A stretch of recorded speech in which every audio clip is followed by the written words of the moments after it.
రాజకీయ రణరంగంలోకి కవిత దిగబోతున్నారట. వచ్చే మున్సిపల్ ఎన్నికల్లో కవిత తెలంగాణ జాగృతి తరపున పోటీ చేసే ఆలోచనలో ఉన్నారట. మున్సిపాలిటీతో పాటుగా ఎంపీటీసీ, జెడ్పీటీసీ ఎన్నికలు కూడా సిద్ధమవుతున్నారట. ఇప్పటికే పార్టీ రిజిస్ట్రేషన్ ప్రక్రియని వేగవంతం చేశారు కవిత. 3 నెలల సమయంలో ఈ పార్టీ రిజిస్ట్రేషన్ ప్రక్రియ పట్టే అవకాశం ఉంది. ఇక అప్పటి వరకు ఆల్ ఇండియా ఫార్వర్డ్ బ్లాక్ పార్టీకి చెందిన సింహం గుర్తు పైన పోటీ చేయాలని కవిత నిర్ణయించారు. ఆల్ ఇండియా ఫార్వర్డ్ బ్లాక్ రాష్ట్ర నాయకత్వంతో జాగృతి చర్చలు జరుపుతోంది. ఆల్ ఇండియా ఫార్వర్డ్ బ్లాక్ సింహం గుర్తు పైన క్షేత్రస్థాయిలో ఎంపీటీసీ, జెడ్పీటీసీ మరియు మున్సిపాలిటీ ఎన్నికల్లో బరిలో ఉండాలని చెప్పి కవిత ఆలోచిస్తున్నారట. సో ఈ నిర్ణయం తీసుకున్నారు కవిత. మరి ఈ నిర్ణయం పైన రాజకీయ వర్గాలు ఎటువంటి చర్చ జరుగుతుందో చూడాలి. ఆల్ ఇండియా ఫార్వర్డ్ బ్లాక్ అనేటువంటి ఈ పార్టీ కొంత లెఫ్టిస్ట్ ఐడియాలజీతో ఉన్నటువంటి పార్టీ. సో డెఫినెట్గా అది కొంత కవిత తీసుకునే ఐడియాలజీ ఆ పార్టీకి ఏమాత్రం కరెక్ట్గా ఉండదు. మరి కవిత ఐడియాలజీతో ఆ పార్టీ ముందుకు వెళ్తుందా? కవిత చెప్పినట్టుగా ఆ పార్టీ నిర్ణయం తీసుకుంటుందా? కవిత చెప్పిన వాళ్ళకి ఆ పార్టీ టికెట్లు ఇస్తుందా? చూడాలి మరి ఏం జరుగుతుందో.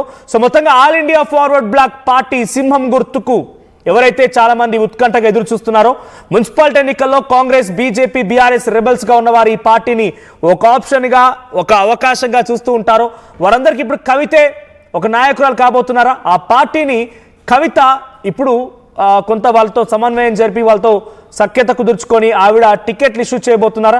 చూద్దాం మరి ఏం జరుగుతుందో. మా ప్రతినిధి మధు ఉన్నారు.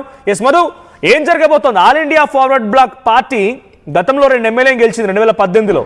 సో అటువంటి ఒక పార్టీ ఇప్పుడు డైరెక్ట్గా కవిత తన వారితో మాట్లాడి సఖ్యత కుదుర్చుకొని ఆ పార్టీ తరఫున టికెట్లు ఇప్పించి జాగృతి నాయకులని, జాగృతికి సపోర్ట్ చేసే వ్యక్తుల్ని బరిలో ఉంచాలనుకుంటున్నారు. సో డెఫినెట్గా స్థానిక ఎన్నికల్లో lion symbol All India forward Bloc అనేది ఒక పవర్ఫుల్లే. గతంలో చాలా మున్సిపాలిటీలో కూడా ఇది చాలా ప్రభావం చూపించింది. ఈ పార్టీ ఈ గుర్తు తరఫున పోటీ చేసి గెలుపొంది ఈ మేయర్లు అయిన వాళ్ళు కూడా ఉన్నారు. సో ఇప్పుడు ఏం జరగబోతోంది? కవిత డిసిషన్తో ఆల్ ఇండియా ఫార్వర్డ్ బ్లాక్ వాళ్ళు ఏకీభవిస్తున్నారా? Exactly All India forward black సంబంధించినటువంటి వారితో నిన్న కవిత సమావేశం ఏర్పాటు చేసుకున్నారు. వాళ్ళతో మాట్లాడారు. కాస్త ఒక పిఎం కి లేఖ కూడా రాశారు. అండమాన్ నికోబార్ దీవులకి పేరు మార్చాలి అనేటువంటి దిశగా లేఖ రాశారు ప్రధాని నరేంద్ర మోదీకి. మొత్తానికి సింహం గుర్తుతో గతంలో అనేక మంది అసెంబ్లీలో అడుగుపెట్టినటువంటి చరిత్ర తెలంగాణలో ఉంది. సో అదే సింబల్ కవిత జాగృతికి సంబంధించినటువంటి టీం కొంతమంది పోటీ చేయడానికి ఆసక్తి కనపరుస్తుండటంతో వచ్చేటువంటి స్థానిక ఎన్నికల్లో జెడ్పీటీసీ, ఎంపీటీసీలో ఈ గుర్తుతో పోటీ చేయాలనేటువంటి నిర్ణయం తీసుకున్నారు. ఎందుకంటే జాగృతి పార్టీగా అవతరించబోతా ఉంది. పార్టీ రిజిస్ట్రేషన్ ప్రక్రియ పైన దృష్టి పెట్టారు. సో దానిపైన దృష్టి పెట్టినటువంటి సిచ్యువేషన్. దాంట్లో భాగంగా ప్రస్తుతం ఎవరైతే ఆసక్తి కనపరుస్తున్నారో వారి కోసం పోటీ చేయడానికి దీంతో ఒప్పందం చేసుకున్నారు పార్టీ. త్వరలోనే పార్టీ రిజిస్ట్రేషన్ అయిన తర్వాత జాగృతి పేరిట పూర్తి స్థాయిలో ఆ పార్టీతో తెలంగాణలో తిరిగేటువంటి అవకాశం ఉంది. కానీ స్థానిక ఎన్నికల వరకు అప్పటి వరకు పార్టీ రిజిస్ట్రేషన్ కాదు కాబట్టి ఈ ఫార్వర్డ్ బ్లాక్ గుర్తుతో ముందుకు వెళ్ళాలి ఎన్నికల్లో అనేటువంటి నిర్ణయం తీసుకున్నట్టుగా తెలుస్తా ఉంది. ప్రస్తుతం అయితే ఆల్ ఇండియా ఫార్వర్డ్ బ్లాక్ సంబంధించినటువంటి సింహం గుర్తుతో పోటీ చేయడానికి నిర్ణయం తీసుకోవడం జరిగింది. ఇప్పటికే ఈ ఆల్ ఇండియా ఫార్వర్డ్ బ్లాక్ రాష్ట్ర నాయకత్వానికి సంబంధించిన వారితో సంప్రదింపులు చేశారు. ఒక ఒప్పందానికి వచ్చారు. త్వరలోనే మున్సిపల్ తో పాటు జిల్లా పరిషత్ కానీ మండల పరిషత్ ఎన్నికల్లో సింహం గుర్తుతో కవిత మొదటిసారి ప్రత్యక్ష రాజకీయాల్లో గుర్తుతో, ఒక పార్టీ గుర్తుతో జరిగేటువంటి ఒక గుర్తుతో సింబాలిక్ అదే రాష్ట్ర వ్యాప్తంగా ఒకే సింహం సంబంధించిన గుర్తుతో జాగృతి టీము పోటీ చేరున్నారు. వీరు ఎంత మేర విజయం సాధిస్తారు, ఎక్కడ విజయం సాధిస్తారన్న పక్కన పెడితే దీనితో ఎవరి విజయావకాశాలను గండికొట్టే అవకాశం ఉందనేటువంటి చర్చ ప్రస్తుతం పొలిటికల్ సర్కిల్లో జరుగుతుంది. మనకు రైట్ మధు, ఒక్కసారి హోల్డ్ లో get back to again. All India forward Bloc సంబంధించిన ప్రస్తుతం తెలంగాణ రాష్ట్ర బాధ్యులు జావేద్ లతీఫ్ మనతో ఫోన్ లైన్ లో ఉన్నారు. లతీఫ్ గారు నమస్తే అండి. నమస్తే అండి. Good morning. ఏంటి జాగృతితో ఆల్ ఇండియా ఫార్వర్డ్ బ్లాక్ కలిసి వెళ్ళబోతోంది? మున్సిపాలిటీ ఎన్నికల్లో, ఎంపీటీసీ, జెడ్పీటీసీ ఎన్నికల్లో మీ పార్టీ గుర్తు తరపున జాగృతి నాయకులు బరిలో దింపబోతోంది కవిత అనే వార్తలు ఉన్నాయి, నిజమేనా? నిజం కాదండి. మాకు ఎటువంటి వాళ్ళతోటి పార్టీతోటి సంబంధం లేదు. ఓకే. సో మీతో ఏం చర్చలు జరగలేదా? ఏం చర్చలు జరగలేదు. ఓకే. ఒకవేళ నిజంగానే అలాంటి అవకాశం వస్తే మీ All India forward black party జనరల్గా లెఫ్టిస్ట్ ఐడియాలజీ, కొంత అగ్రెసివ్గా వెళ్ళేటువంటి పార్టీ. సో ఈ ఐడియాలజీతో మీరు సిద్ధంగా ఉన్నారా ఇన్ కేసు అవకాశం? మా ఐడియాలజీ తోటి సిద్ధంగా ఉన్నాం మేము. మాతోటి ఎవరితోటి మాకు కనెక్షన్ ఇప్పుడైతే పార్టీ పరంగా ఎవరితోటి మనకు కలిసి పోటీ చేసేది లేదు. ఓకే, గతంలో మీ All India forward black party నుంచి 2 ఎమ్మెల్యేలు కూడా గెలిచిన సందర్భం ఉంది 2018లో.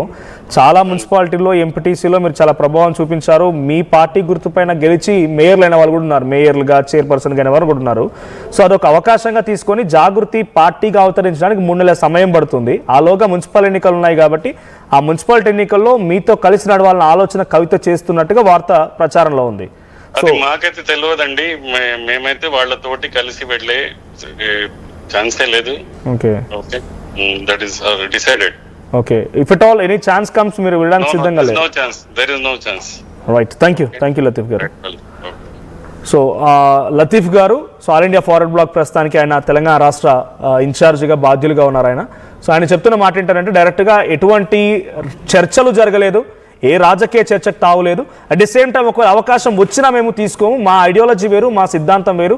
సో తనతో ఎటువంటి పొత్తులో కానీ కాంటాక్ట్లోకి వెళ్ళే అవకాశం లేదన్నట్టుగా చెప్తున్నారు. సో ఇది క్లారిటీ. అంటే జాగృతి స్వయంగా ఇండివిజువల్గా వెళ్ళాలనుకుంటే ఇండిపెండెంట్ కూడా చూస్ చేసుకోవచ్చు.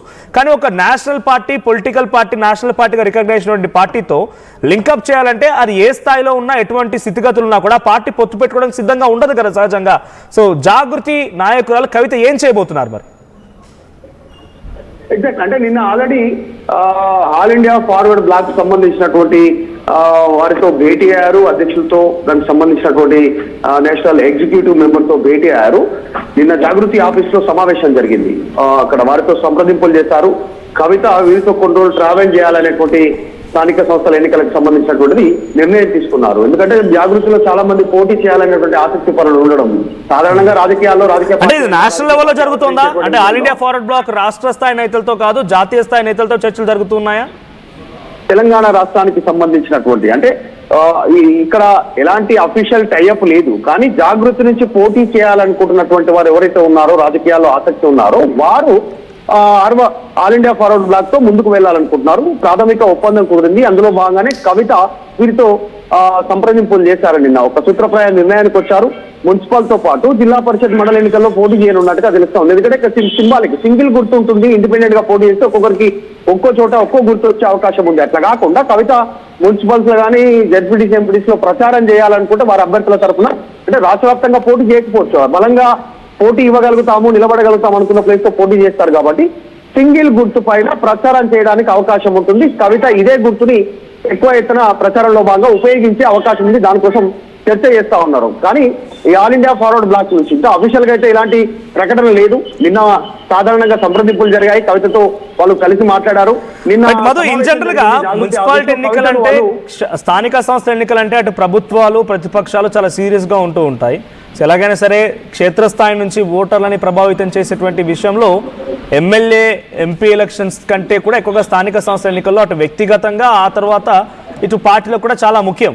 సో ఈ సిచ్యువేషన్లో జాగృతి ఈ కాంగ్రెస్ పార్టీ అధికార పార్టీని, ప్రతిపక్షాలను బీఆర్ఎస్ని, జాతీయ స్థాయిలో బీజేపీ అంటే ఢీకొని ఆర్థికంగా కానీ, సిద్ధాంతపరంగా కానీ, లేకపోతే గ్రౌండ్ లెవెల్లో గ్రాస్ రూట్స్లో కానీ వీళ్ళందరితో ఢీకొట్టి ఎదుర్కోగలుగుతారనే సిచ్యువేషన్ ఉందా? జనరల్గా రాజకీయ పార్టీ కొత్తగా పెట్టిన వైఎస్ఆర్టీపీ గతంలో వచ్చినప్పుడు ఏ ఎన్నికల్లో పార్టిసిపేట్ చేయలేదు. తన బలాన్ని చూపించాలనుకున్నారు, పాదయాత్రలు చేశారు, కొన్ని రోజుల పాటుగా తతంగం సాగింది, ఆ తర్వాత వెళ్ళిపోయారు. కవిత గారు కూడా డైరెక్ట్గా ఇప్పుడు ఫస్ట్ ఎన్నికల్లోకి దిగి కొంత ఇబ్బంది పడితే ఆ పార్టీకి కానీ తన నాయకత్వం కానీ కొంత చెడ్డపరచే అవకాశం ఉండదా? అంటే అడ్వైతంగా ఆలోచించడం లేదా? ఎగ్జాక్ట్లీ, నిజంగానే. అంటే రాజకీయాల్లో సాధారణంగా గెలుపోటములు కామన్ అనేటువంటి మ్యాటర్ను గతంలో కవిత మాట్లాడారు. మొన్న ఆల్రెడీ సర్పంచ్ ఎన్నికల్లోనే పోటీ చేస్తామని చాలా మంది, కొంతమంది జాగృతికి సంబంధించినటువంటి వాళ్ళు అడగడంతో ప్రస్తుతానికి అలాంటి ఆలోచన లేదు, మీరు ఎవరైనా పోటీ చేయాలనుకుంటే చేయండి, పార్టీ తరఫున మద్దతు ఇస్తామని, జాగృతి తరఫున మద్దతు ఇస్తామని చెప్పారు. పూర్తి స్థాయి పార్టీ మారిన తర్వాత రాష్ట్ర వ్యాప్తంగా జనరల్ ఎలక్షన్ లో పోటీ చేయడానికి జాగృతి సిద్ధమవుతా ఉంది. కానీ అక్కడ కొంతమంది జాగృతి నుంచి పోటీ చేయాలనుకున్నటువంటి వారు ఇప్పుడు ప్రధాన పార్టీలు కాంగ్రెస్, బీజేపీ, టీఆర్ఎస్ ఇక్కడ నుంచి పోటీ చేయాలనుకున్నటువంటి వాళ్ళు, ఎందుకంటే పార్టీ గుర్తు గురించి ఉంటాయి ఇవన్నీ కూడా, మున్సిపల్ కానీ జెడ్పీటీసీ ఎంపీటీసీ, అక్కడ టికెట్ దక్కనటువంటి వాళ్ళు ప్రత్యామ్నాయాల వైపు దృష్టి పెట్టే అవకాశం ఉంది. జనరల్ గా పొలిటికల్ గా కాస్త మైలేజ్ ఉన్నటువంటి వాళ్ళు, పొలిటికల్ గా ఇన్ఫ్లుయెన్స్ చేసేటువంటి వాళ్ళు. సో కవిత రూపంలో వాళ్ళు ముందుకు రావాలనుకుంటున్నారు. చాలా మంది సంప్రదింపులు చేస్తున్నట్టుగా తెలుస్తా ఉంది. దాంట్లో భాగంగా వారి కోసమే ఆల్ ఇండియా ఫార్వర్డ్ బ్లాక్ ద్వారా ఆమె పోటీ చేయనున్నట్టుగా వాళ్ళందరికీ ప్రచారం చేయడానికి, పోటీ చేసేటువంటి ఒక సూత్రప్రాయ నిర్ణయానికి వచ్చారు. నిన్న ఆల్రెడీ జాగృతి కార్యాలయంలో మీటింగ్ అయింది దీనికి సంబంధించి వారితో. కానీ డైరెక్ట్ గా మనం ఇందాక లైవ్ లో ఆల్ ఇండియా ఫార్వర్డ్ బ్లాక్ సంబంధించి రాష్ట్ర బాధ్యతలుగా ఉన్నటువంటి లతీఫ్ గారితో మాట్లాడించాం లైవ్ లో. సో ఆయన చెప్తున్న మాట ఏంటంటే అలాంటి చర్చలు ఏం జరగలేదు అని అంటున్నారు. అంటే నేషనల్ స్థాయిలో జరుగుతోందా, తెలంగాణ రాష్ట్ర స్థాయి నాయకత్వంతో ఈ చర్చలు కాదు డైరెక్ట్ నేషనల్ లెవెల్లో జరుగుతోందా? అంటే రాష్ట్ర స్థాయికి సంబంధించిన నాయకులతో జరుగుతా ఉంది. మనం గతంలో చూసాం ఇండిపెండెంట్ గా అంటే కాంగ్రెస్ నుంచి, బీఆర్ఎస్ నుంచి, బీజేపీ నుంచి టికెట్ రానటువంటి వాళ్ళు ఆల్ ఇండియా ఫార్వర్డ్ బ్లాక్ నుంచి పోటీ చేసి గెలిచారు. వాళ్ళు ఇక్కడ టికెట్ ఆశిస్తారు. పోటీ చేయాలని ఒకవేళ ఆల్ ఇండియా ఫార్వర్డ్ అనుకున్నప్పుడు వాళ్ళు టికెట్ తీసుకున్నారు, ఆ పార్టీ గుర్తుపైన గెలిచారు. అఫ్కోర్స్ తర్వాత పార్టీ ఫిరాయించారు, వేరే పార్టీలకు వెళ్ళారు, అది వేరే సంగతి. కానీ ఇక్కడ ఉన్నటువంటి నాయకత్వంతో సాధారణంగా సంప్రదింపులు ఉంటాయి, బాధ్యులు వాళ్ళే ఉంటారు, రాష్ట్ర అధ్యక్ష బాధ్యతలు వాళ్ళకే అప్పగిస్తారు, బీఫామ్ ఇచ్చేటువంటి బాధ్యత కూడా వారికే ఉంటుంది. సో జాతీయ స్థాయిలో అనేటువంటిది ఈ జాతీయ రాజకీయాల పైన ఆధారపడి ఉంటుంది. ప్రస్తుతానికి మాత్రం ఇక్కడ పోటీ చేయాలనుకున్న వారు రాష్ట్ర డిసిషన్ ఇంకా పెండింగ్ లో ఉందా, కన్ఫర్మేషన్ వచ్చిందా? పెండింగ్ లో ఉందా, ఇంకా కంప్లీట్ గా కన్ఫర్మేషన్ వచ్చిందా? All India forward Bloc official గా అనౌన్స్మెంట్ చేయాల్సినటువంటి అవసరం ఉంది. నిన్న వాళ్ళు మాట్లాడినటువంటి మాటలు తీరును బట్టి అబ్జర్వ్ చేస్తే మాత్రం వాళ్ళు కవితను ఆకాశానికి ఎత్తారు. నిన్న ఆల్ ఇండియా ఫార్వర్డ్ బ్లాక్ సంబంధించినటువంటి ఇక్కడ ఎవరైతే అధ్యక్షుడు వచ్చారో తెలంగాణకు సంబంధించి ఆయన కవితను ఒక రకంగా ఆకాశానికి ఎత్తాడు. ప్రస్తుతం తెలంగాణలో పొలిటికల్ స్పేస్ ఉంది, ఆ గ్యాప్ ఉంది, ప్రజల కోసం మాట్లాడే వాళ్ళు ఎవరు లేరు అనేటువంటి ఒక ఆకాశానికి ఎత్తు కాస్త పొగుడుతూ మాట్లాడినటువంటి సిచ్యువేషన్ కనిపింది. సో ఖచ్చితంగా వీళ్ళు కలిసి ముందుకు పోతున్నట్టుగా చాలా స్పష్టంగా కనిపిస్తా ఉంది. Right, thank you Madhu. So మొత్తంగా రాజకీయ రణరంగంలోకి కవిత దిగుతున్నారు. ఆల్ ఇండియా ఫార్వర్డ్ బ్లాక్ సింహం గుర్తుని తను వాళ్ళ నాయకులతో చర్చించినట్టుగా తెలుస్తోంది. ఆ నాయకులతో చర్చించి ఆ పార్టీ గుర్తు పైన జాగృతికి సంబంధించినటువంటి నేతలు ఎవరైతే ఇంట్రెస్టెడ్గా ఉన్నో వారిని బరిలో నిలిపాలన్న ఆలోచన కవిత చేస్తున్నారు. మనం లైవ్లో కూడా మాట్లాడించాం ఆల్ ఇండియా ఫార్వర్డ్ బ్లాక్ సంబంధించి రాష్ట్ర నాయకత్వంతో. సో వాళ్ళు మాత్రం అటువంటి చర్చలు ఏమీ లేవంటున్నారు. చూద్దాం మరి ఏం జరుగుతుందో, ఫైనల్ అవుట్పుట్ ఏమొస్తున్నది. కానీ కవిత మాత్రం ఈ పార్టీ రిజిస్ట్రేషన్ 3 నెలల సమయం పడుతుంది, ఆలోగా వచ్చే ఎన్నికల్లో ఎలాగైనా సరే పార్టీ నాయకత్వాన్ని బరిలో నిలిపాలి, క్షేత్రస్థాయి నుంచి మనం పోటీలో ఉండాలని రకంగా ఆలోచన చేస్తున్నట్టు తెలుస్తోంది. మరి దానికి ఎటువంటి అవకాశాలు ఉంటాయి, ఏ రకంగా ముందుకు వెళ్తారో చూడాలి. సో మీ అభిప్రాయం ఏంటి? మున్సిపాలిటీ ఎన్నికల్లో కవిత కనుక నిజంగానే రంగంలోకి దిగితే, తమ పార్టీకి సంబంధించి తన జాగృతి సంస్థ నుంచి నాయకుల్ని కనుక పోటీలో నిలిపితే మీరు సపోర్ట్ చేస్తారా? మీ అభిప్రాయం ఏంటి? కామెంట్ చేయండి.